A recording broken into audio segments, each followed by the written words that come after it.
Assalamualaikum warahmatullahi wabarakatuh. Perkenalkan, saya Dara Listianingrum dari 10-1 ingin mempresentasikan hasil kerja saya, yaitu dampak sosial informatika. Yang pertama, sejarah perkembangan komputer. Komputer sudah menjadi bagian penting dari kehidupan sehari-hari dan kini hadir dalam berbagai bentuk, seperti laptop, ponsel pintar, dan gadget lainnya. Sejarah komputer sangat panjang, dimulai dari alat sederhana seperti abacus pada tahun 2400 BC. Charles Babbage merancang komputer yang bisa diprogram, dan Ada Lovelace adalah pemrograman pertama. Alan Turing menciptakan mesin Turing yang menjadi dasar pengembangan bahasa pemrograman. Seiring waktu, komputer terus berkembang menjadi lebih kompleks dan canggih. Memahami sejarah penting untuk belajar dari pengalaman masa lalu dan bagaimana teknologi berkembang. Para ilmuwan dan insinyur berkontribusi menciptakan mesin dan konsep yang masih digunakan, seperti algoritma yang ditemukan Al-Khwarizmi pada tahun 830.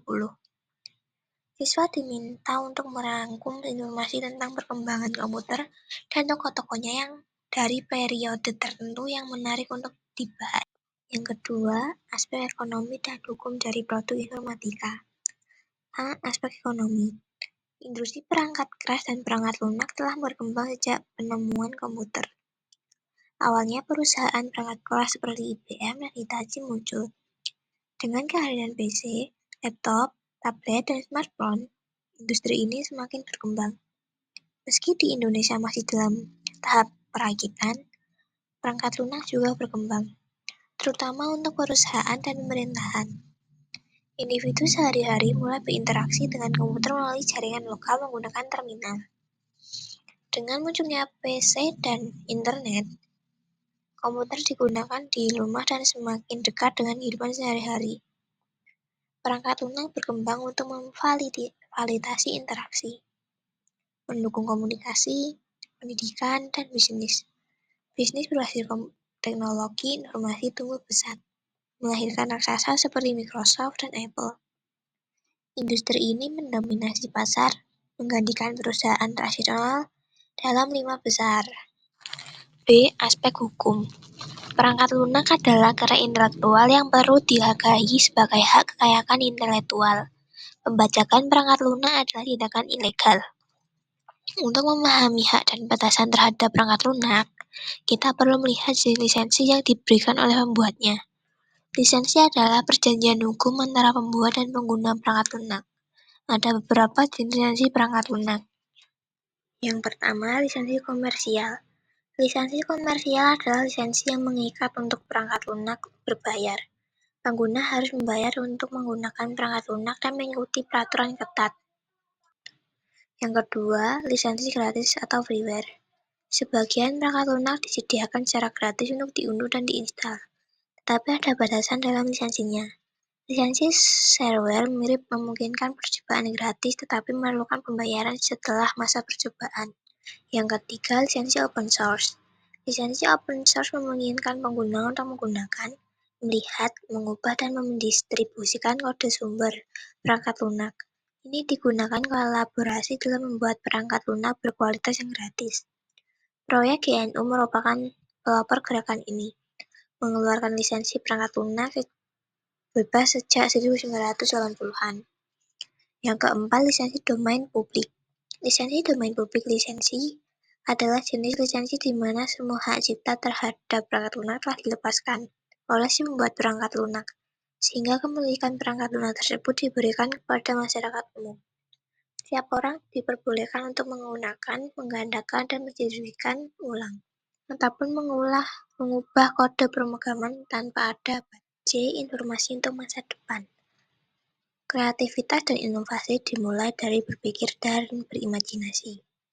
Banyak penulis membayangkan masa depan termasuk dunia di abad kedua dan penjelajah galaksi.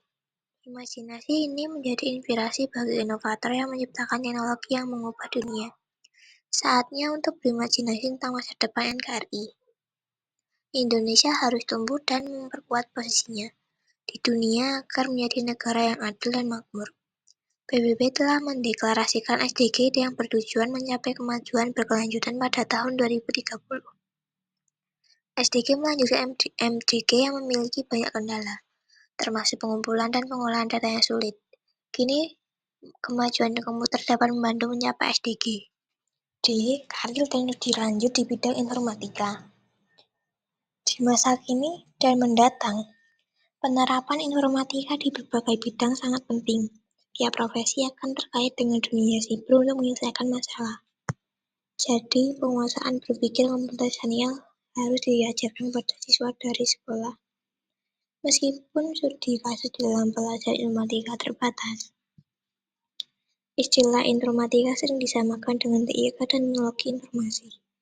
Namun ada perbedaan yang perlu diluruskan. TIK fokus pada aplikasi dan komputer. TI lebih luas, sedangkan informatika adalah disiplin ilmu bagi siswa kelas 10 yang akan memasuki dunia kerja dalam 7 tahun.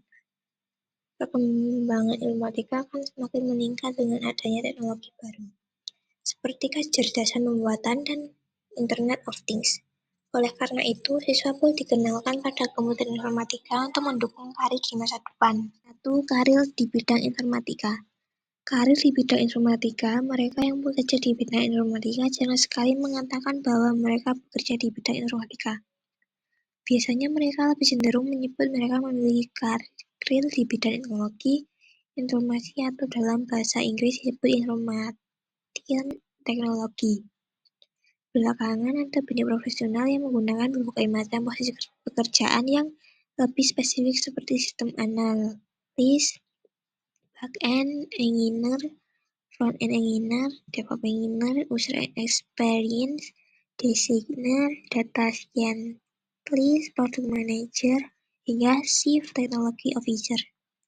Posisi tersebut terus berkembang dan berevolusi mengikuti perkembangan teknologi dan kebutuhan industri yang semakin cepatnya. 2. Studi lanjut di bidang informatika.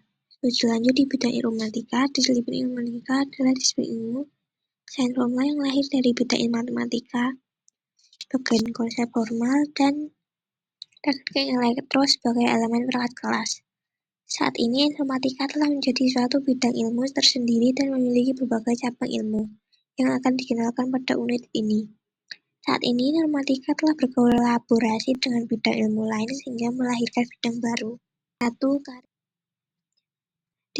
Sertifikasi di bidang informatika.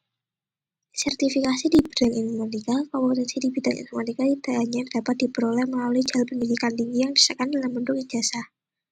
Belajar informatika bisa dari sumber apapun. Sangat umum ditemukan seorang pengembang perangkat lunak yang belajar memegang otodidak. Pada saat ini, di Indonesia juga telah banyak kegiatan pelatihan, seminar, atau workshop yang dapat diikuti oleh masyarakat umum termasuk siswa sekolah menengah.